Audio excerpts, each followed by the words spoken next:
Okay, run that back again, John. Say that again, but say it slower.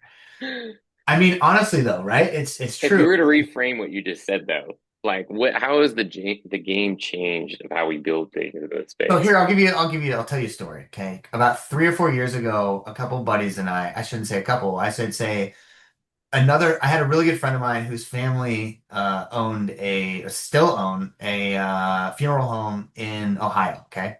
And as you know, I mean, that space it's not sexy, right? It's not tech heavy. It's a lot archaic processes and things like that.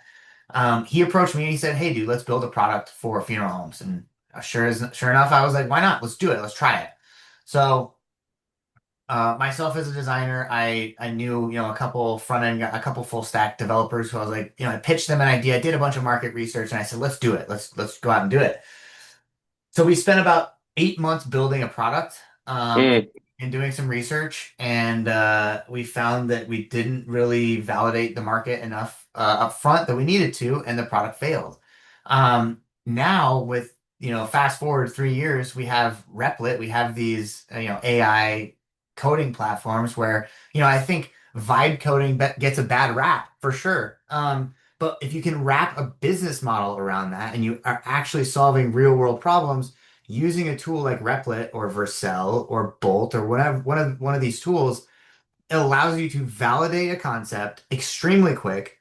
And guess what? You don't have to hire a team of engineers. All you have to have is an idea and internet access, and you can create a proof of concept in a day, 2 days, a week. It doesn't matter. And you can sit there and you can take it to users, real users. You can deploy it. You can send that link to users and have them validate with you on a Zoom call, and you can either scrap it or you can move forward with it. And it's low cost, fraction of the cost. It's cheap. So you've come a long way, I feel like, in the last 3 weeks. So we started at a Eric hackathon. introduced me. Eric introduced me at the hackathon to, well, I had used Replit before, right? I had used Replit right when I used all these tools right when they came out, and I was so excited.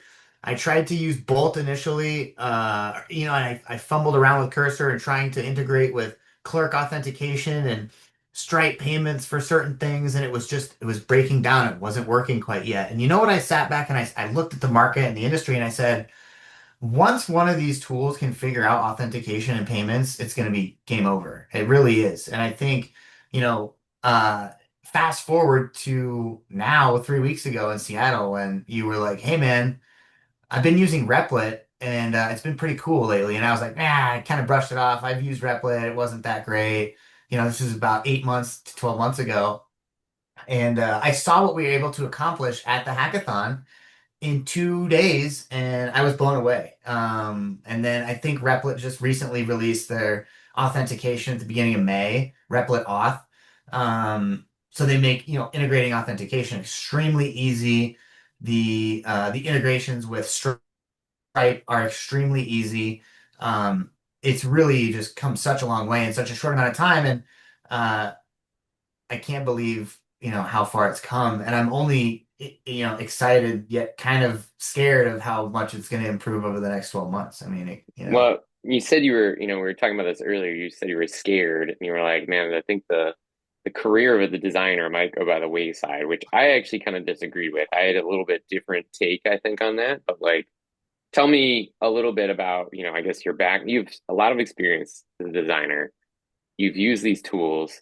You think the designing role or designer as it is in the tech world might not exist in a year, or have you changed that since we talked this morning? Like, what is yes, your I do. I view of the think, role?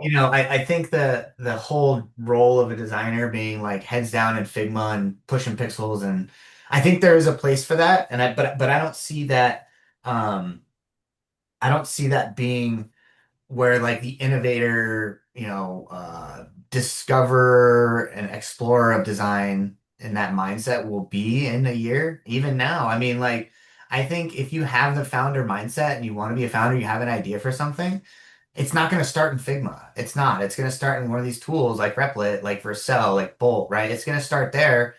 And it's almost like this reverse engineering aspect of it. Like you can also like lay out a good foundation with requirements and things like that. But let's be honest, like I'm using ChatGPT to help refine my requirements. I'm not starting with a pencil and paper like I used to. And again, that's just my process. Maybe some people like that. But as designers, we think very linearly most of the time when it comes to our process, right? What do? We ingest product requirements documents from product folks, and then we start sketching out our ideas on pieces of paper.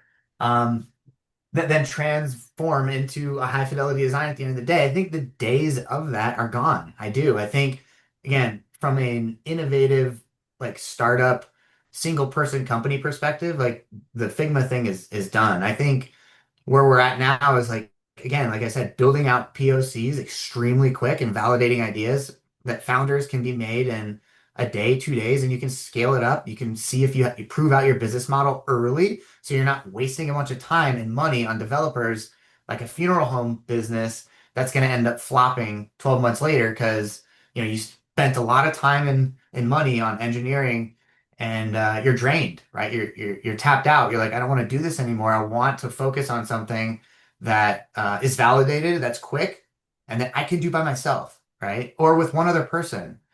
Well, I'm gonna push back on you a little bit. Now I know we talked. I was took one angle earlier today. I'm gonna take the other angle. You still haven't built an app yet that is generating revenue. And I wonder if you're only seeing the part where, hey, it's quick, easy, POC. And we did talk about like this is just a Replit love fest of Yeah. how, you're trying to push more complex, like different user experiences. And it's really hitting a lot of walls. Like, do you think that maybe once you start scaling up this business you're thinking about building in your free time, that you're gonna really hit a lot of the limits and the vibe coding thing is really going to be just like smoke and mirrors, or do you think that still is going to change design forever?